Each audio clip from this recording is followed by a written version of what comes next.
Good morning. Good morning, and thank you all very much, and thank you for having me here with you today.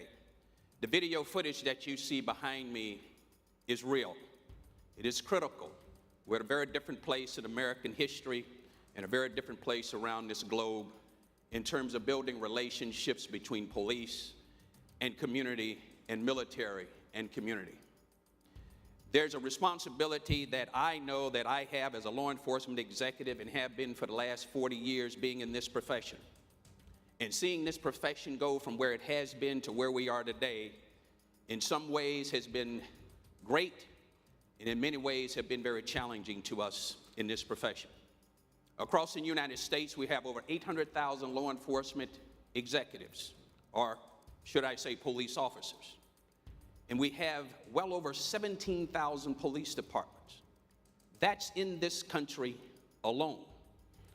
And that doesn't speak to the number of military countries that oversees their citizens through military and or through police. So regardless of where we are on the globe, where we reside or where we exist, there is something that is going on in our environment that is creating a sense of concern and a pause that is critical to the very public safety of our communities. And when we think about ourselves within the context of our communities, regardless of where we come from, one thing that we know is that we all want to be safe. We all want to feel that we're part of a community that is meaningful to us, whether we're in North America, South America, in Asia, in Europe. We want to feel that we're safe within the confines of our homes, our towns, our villages, our states. But we all challenged by things that goes beyond where we are, or things that we feel we have some control over. This is a global issue that we're talking about. This is just not an issue that is situated here in this country. But relationships between communities and the authority that oversee their public safety in many parts of the world is not getting better. It is becoming more challenged. So why is that important for where you are and what you do and what you are so profoundly good at for the last 104 years of the history of Dale Carnegie? You have a talent and a skill set that no one else on the face of this planet has. You have the ability to change the world in which we see it, in which we all would like to live in it. So you ask yourself, well, what is that? What can I do from where I am in my part of the world? If you go back and you look at the principles of Dale Carnegie, they are so much in place and so important to where we are in our environment across this world today. All of the principles, and I've read them over and over and over. It is almost as if Dale Carnegie knew that this day would come within the history of this world, that Dale Carnegie and associates would play such a tremendous role in helping to shape and develop and change the attitudes and help us to learn how to better provide service to the communities in which we give public safety.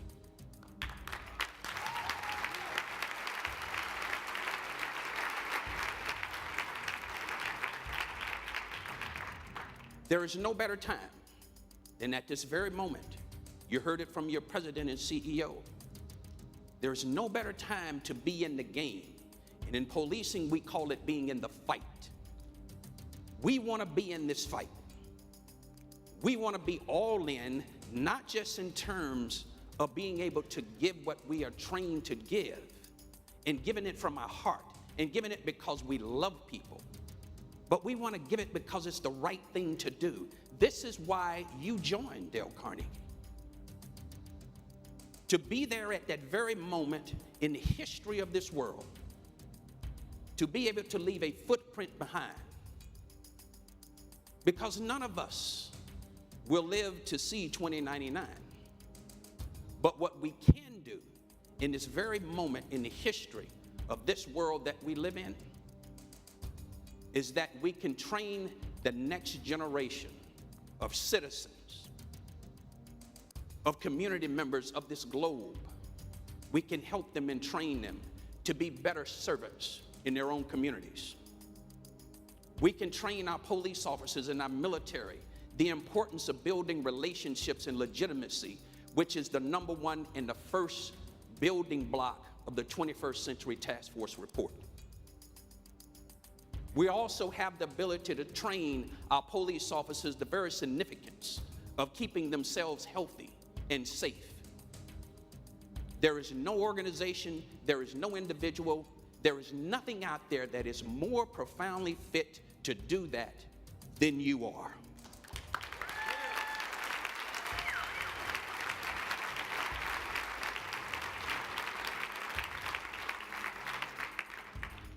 Having had the opportunity to serve on the President's task force and will continue with the job that so many of us across this great country are doing, right here in the United States, police chiefs and executives just like myself have adopted the 21st Century Task Force report. When I went to the Georgia office of Dale Carnegie at the beginning of the year and met Wendy and met her cell and met others, what I said to them, I was very pointed and clear about. I need to be able to take this document and make it come alive. There's certain things that I can say as a boss, as an executive, but there's certain things that I don't have the expertise to do.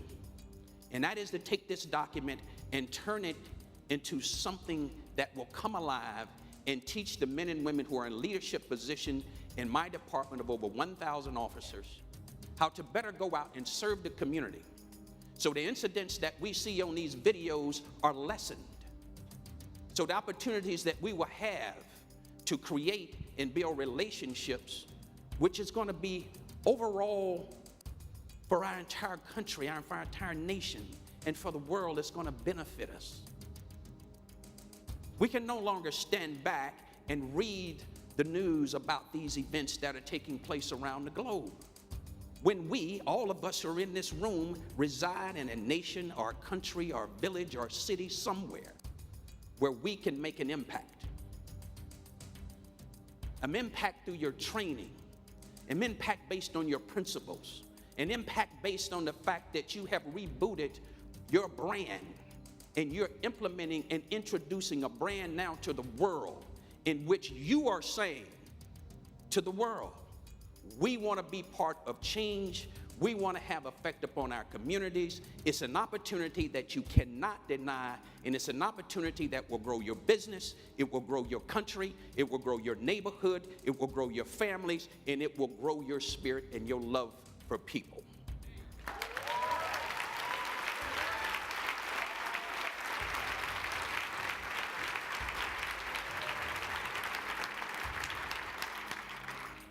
So as I close here, I am often reminded of Winston Churchill during World War II.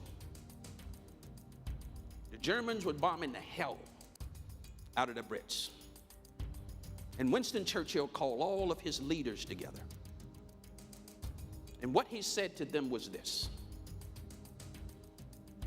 we're out of money, we're out of resources, so we only have one thing left to do. It's time to go to work, and the rest is history.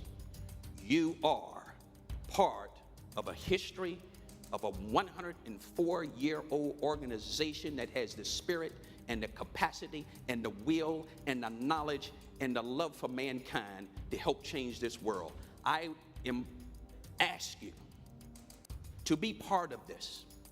And when you go back into your respective communities, is that you find a way, and I'm here to help you, and corporate is here to help you, find a way to get into those communities where police and community and police and military and community can learn from us. We have so much to offer, but we no longer have the time to sit back for someone else to do it. There's no one else can do it that is as great and powerful and wonderful as you are. God bless you. Thank you very much.